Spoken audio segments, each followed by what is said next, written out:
दोस्तों नमस्कार। उत्तराखंड के जितने भी वकील साहब हैं सभी को मेरा प्यार भरा प्रणाम। मैं उमेश सिंह बिष्ट अपने लाइव चैनल में आपका बहुत बहुत स्वागत अभिनंदन करता हूं।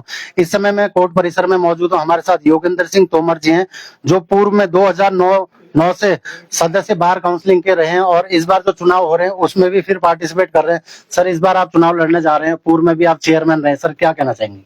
मैं सबसे पहले तो अपने सभी उत्तराखंड के अधिवक्ता साथियों को नमस्कार करता हूं और मैं कहना चाहता हूं कि जैसा आप सब लोग जानते हैं कि 4 फरवरी 2026 को बार काउंसिल उत्तराखंड का चुनाव होना है, जिसका सरकार ने गजट नोटिफिकेशन कर दिया है और इसमें 3 जनवरी से 9 जनवरी तक नॉमिनेशन होंगे और 15 जनवरी को जितने भी अभ्यर्थी कंटेस्ट कर रहे हैं उनकी सूची का प्रकाशन होगा और 4 फरवरी को मतदान होगा और 9 फरवरी को रिजल्ट होगा, मतलब उनकी मतगणना होगी और वो रिजल्ट डिक्लेयर कर दिया जाएगा। साथियों, मैं इतना कहना चाहता हूँ, जो मेरे युवा अधिवक्ता साथी हैं, मैं विशेष इस तौर पे उनसे आग्रह करना चाहता हूँ कि वो जो पहली बार इस इलेक्शन में अपना वोट कास्ट कर रहे हैं वो विशेष ध्यान इस चीज का रखें कि अपना वोट इनवैलिड ना कर दें, क्योंकि ये वोट जो है हमारे यहाँ प्रेफरेंशियल वाइज वोट कास्ट होता है। इसलिए जो भी अधिवक्ता पहली बार इस मतदान में अपना मत कर रहा है वो अपना जो है वोट प्रेफरेंशियल वाइज कास्ट करेगा। जिस भी मतदाता उसे अभ्यर्थी को वो प्रथम वरीयता देना चाहता है तो उसके आगे उसके कॉलम में 1 लिखेगा, जिसे 2 देना चाहता है उसके आगे 2 लिखेगा, जिसे 3 देना चाहता है उसके आगे 3 लिखेगा। इस तरह से वो 25 लोगों को प्रेफरेंशियल वोट अपना दे सकता है। लेकिन इस चीज का विशेष ध्यान रखना है कि कोई भी नंबर बीच में मिसिंग ना हो। अगर आपसे सपोज करो कि किसी को 1 से 25 दे रहे हैं और आपका 10 नंबर मिसिंग है तो आपके 9 वोट ही वैलिड माने जाएंगे, बाकी जो है 10 उसके बाद सारे वोट इनवैलिड हो जाएंगे।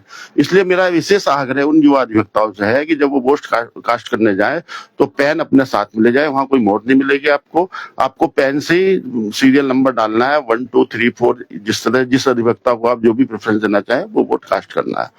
और साथियों, दूसरी चीज मैं ये कहना चाहता हूँ कि जो भी आप वहां बार काउंसिल का सदस्य चुने, जैसे कि आपको मालूम है कि 25 लोग उसमें चुने जाने हैं पूरे उत्तराखंड से, और उसके जो बार काउंसिल बननी है वो ऐसी बार काउंसिल हो जो आपके हितों का ध्यान रखे और जो अधिवक्ता समाज का उत्थान करे।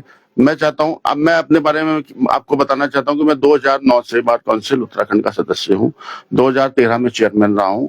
मैंने भी प्रयास किए, मैं 3 महीने के लिए 2013 में चेयरमैन बना था। तो उसमें मैंने सबसे पहला प्रयास तो ये किया था कि जो हमारी ई लाइब्रेरी है वो पहले 50,000 रुपए में मिला करती थी आप लोगों को, उसके मेरे चेयरमैन बनने के बाद मैंने उसे 5,000 रुपए में कराया था। दूसरी चीज, मैंने अधिवक्ता अधिनियम में संशोधन कराया था और उसमें मैंने जो है नए बच्चों के लिए जिनकी प्रैक्टिस 5 साल से कम है उनके लिए स्टाइफंड, और जो जिनकी प्रैक्टिस 60 साल से अधिक है उनके लिए पेंशन की स्कीम भी मैंने अमेंड करी थी और वो शासन को भी भेजा था मैंने। लेकिन मेरा कार्यकाल बहुत छोटा था, 3 महीने का था, इस वजह से वो उसमें अमेंडमेंट नहीं हो सका, क्योंकि आपको मालूम है कि शासन की प्रक्रिया में समय लगता है। इसलिए साथियों, अगर आप मुझे चुनते हैं तो मैं इस बार पूरा प्रयास करूंगा कि आपके लिए जो है स्टाइफंड की योजना और सीनियर अधिवक्ताओं के लिए पेंशन स्कीम का जो है लागू करवा सकूं सरकार से।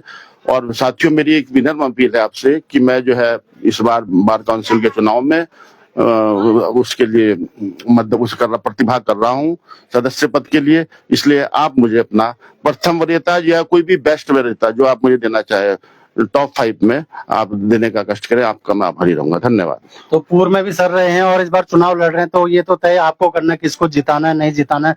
सर ने अपनी तमाम चीजें बता दी, उन्होंने क्या क्या कार्य करे। सर, एक मुद्दे पे और आना चाहूंगा, आप लोगों की हड़ताल जो चल रही है उस बारे में क्या कहना चाहेंगे?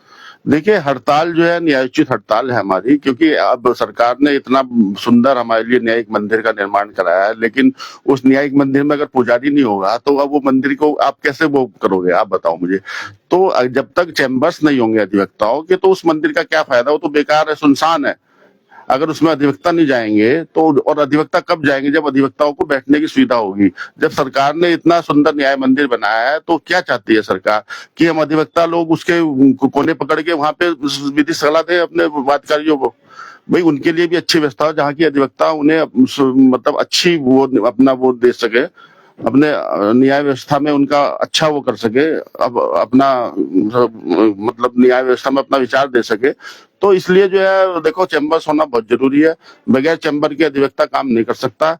बड़ी समस्याएं होती हैं, वादकारियों को भी कहाँ बैठाए, कहाँ सलाह दे, कहाँ उसके मुकदमों का विचारण करवाए, कहाँ अपना वो करे, तो कहाँ उसे परामर्श दे। इसके लिए चैम्बर बहुत जरूरी है। इसलिए जो है हमारे देहरादून के अधिवक्ताओं की जो मांग है चैम्बर्स की, वो न्यायोचित है और सरकार को उसे शीघ्रता से पूरा करना चाहिए। धन्यवाद सर, आपने हमारी शुभकामनाएं आपके साथ। धन्यवाद, धन्यवाद। Thank you.